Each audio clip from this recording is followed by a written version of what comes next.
and thanks for inviting me. جمیل صاحب یہ بتائیے کل کافی ٹینشن ہی رہی کہ جی ایران کی طرف سے جو ہے ان کا جہاز کب چلے گا ان کے وقت کو لے کے، یو ایس میں سے جو ہے جے ڈی وینس کب آئیں گے. کیا آپ کو لگتا ہے کہ کچھ ایسا تھا کہ دونوں کی طرف ایک شک تھا کہ جی یہ نہ ہو کہ ہم جو ہے ٹیک آف کریں اور دوسری پارٹی نہ آئے، دوسری پارٹی سمجھے پہلی پارٹی نہ آئے، تو یہ جو ہے ایک بالکل ایک ویکنس ہو جائے گی اور غلط ہو جائے گا؟ نہیں، ایسے ہی ہوتا ہے. پچھلی دفعہ بھی اگر آپ دیکھیں تو ایران کی طرف سے اس وقت وہ انہوں نے ٹیک آف کیا تھا جب امریکنز ٹیک آف کر گئے تھے وہاں سے. ایک تو یہ ہے کہ اس میں ڈسٹنس کا معاملہ ہے، ان کو ایڈوانٹیج ہے ایران کو کہ وہ دیکھتے ہیں کہ آپ 100% وہ آ رہے ہیں، کیونکہ وہ ایک ملک نہیں نظر آنا چاہتا ہے کہ جی دیکھیں وہ پہلے پہنچ گیا اور وہ مان میں تیرا مہمان، کہ میں اس میں مذاکرات میں میں زیادہ دلچسپی، یعنی ایک ملک زیادہ دلچسپی لے رہا ہے دوسرا نہیں. وہ یہ تاثر دینا چاہتے ہیں ملک اپنے قوم کے لیے اور دنیا کے لیے کہ بھائی ہم بھی برابر کے ہیں. دنیا میں ڈپلومیسی ہوتی ہے اور mutual respect and mutual interest, تو ایران بھی اسی کو عملداری کرنے کے لیے وہ یہ کر رہا ہے.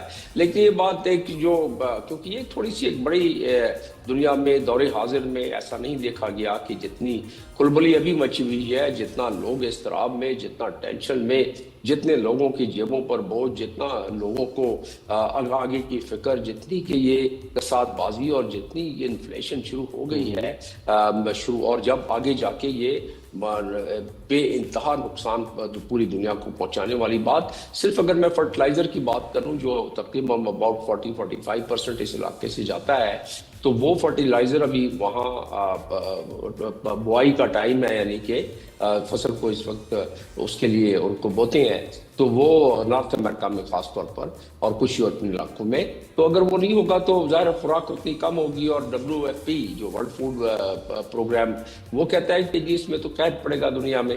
تو یہ چیزیں جس طرح نظر آ رہی ہیں، اور پھر اب پاکستان جیسے ملک کو اور خطے کے اس ملک کو تو اس سے زیادہ اور فکر ہے کہ اس میں تو انہوں نے دیکھ لیا ہے کہ یہ آگ کے شعلے اور دھوئیں کتنے اٹھتے رہے ہیں اور ایشین ممالک میں اس کے اثر کیا پڑتے رہے ہیں. خاص طور پہ جو انرجی وہ ڈپرائیوڈ کنٹریز ہیں جو کہ صرف اپنا امپورٹ کرتے ہیں آئل اینڈ گیس، ان کے لیے تو بڑی ایک مصیبت ہے. ان کے یہ تو پاکستان نے ابھی تک سنبھالا ہوا ہے کہ ان کی رسد باقی ہے، اور مہنگا سستا جو بھی ہے وہ اس کے آپ کی اب ساری گاڑیاں چل رہی ہیں، پہیہ چل رہا ہے. جب پہیہ رکتا ہے تو انسان کے لیے بڑی تکلیف میں پوری وہ آ جاتی ہے، پوری انسانیت آ جاتی ہے. تو اب آ جاتے ہیں کہ یہاں سے کہاں جائیں گے. اب تو یہ ٹھیک ہے، ابھی یہ سیز فائر بھی ہو گیا اور اس وقت انلمیٹڈ ہے، لیکن انلمیٹڈ کو انلمیٹڈ اس لیے نہیں سمجھا جا سکتا ہے کہ دونوں طرف سے پوسچرنگ جاری رہے گی. دونوں طرف سے کہا جائے گا. ایک تو یہ ہے کہ چلے یہ اچھی بات ہے، دونوں پارٹیاں اور دونوں ممالک کہتے ہیں کہ ہم نے جنگ جیت لی، جو بڑی اچھی بات ہے. کیونکہ اگر دونوں اپنے ملک کو یہ بتا سکتے ہیں کہ ہاں جنگ جیت گئی، ہم جیسے انڈیپینڈنٹ اگر جو لوگ تبصرہ کرتے ہیں ہم تو کہیں گے کہ ڈونلڈ ٹرمپ کے ٹروتھ سوشل پہ بالکل انہوں نے جنگ جیت لی اور تباہی بربادی بھی کافی کر دی. تقریباً 3,500-4 ہزار افراد کو انہوں نے شہید کر دیا اور وہاں ہزاروں کی تعداد میں بلڈنگوں کو منہدم کر دیا، اور وہاں کے پل اور وہاں کے کچھ بجلی گھر اور وہاں کے سرکاری عمارتیں اور تنصیبات کو جو انہوں نے نشانہ بنایا، اس میں اپنے نقصان تو کافی پہنچایا. لیکن ایران کی جیت یہ ہے کہ ایران اپنے پیروں پر کھڑا رہا، ایران نے اپنی مضبوطی دکھلائی. ایران نے وہ میزائل داغے جو امریکہ کے آئرن ڈوم اور امریکہ کے ایئر ڈیفنس سسٹم اور امریکہ کے تھاڈ نظام کو چیرتے ہوئے گزر کے، اور جہاں وہ اہداف بناتے تھے وہاں پہنچ جاتا تھا میزائل. تو یہ ان کی جیت ہے. تباہی تو انہوں نے لی. اب دیکھنا یہ تھا کہ کون پلک پہلے جھپکتا ہے، یعنی کہ کون زیادہ برداشت کر سکتا ہے. ظاہر ہے امریکہ 14,000 میل دور سے آیا ہوا ہے، تو اس کے بعد وہ کتنا برداشت کرے گا. دہلی کا 1.5 بلین کا خرچہ اس کو ہو رہا ہے، تو وہ اور پھر باڈی بیگز ابھی تھوڑی پہنچی ہیں، کچھ انہوں نے بتائی ہیں، کچھ شاید چھپا کے رکھی ہیں، جس طریقے کی میزائل داغے گئے ہیں مختلف. اچھا سر، مجھے ایک بات بتائیں، ٹرمپ نے جو اپنی سٹیٹمنٹ دی ہے انہوں نے کہا ہے کہ یہ سیز فائر ٹھیک ہے میں جاری رکھتا ہوں، لیکن یہ تب تک جاری رہے گی جب تک ایران کسی یونیفائڈ پروپوزل کی طرف نہیں آتا. اب اس سٹیٹمنٹ میں وہ اپنی ڈیمانڈز نہیں رکھ رہے ہیں جو جیسے ان کی روایت رہی ہے. وہ یہ کہتے ہیں یہ کرے گا ایران، یہ کرے گا تمہارا، وہ کہہ رہے ہیں یونیفائڈ پروپوزل، یعنی تھوڑا سا ان کا بھی موقف پیچھے وہ ہٹے. وہ کہہ رہے ہیں کچھ تو لے کر آؤ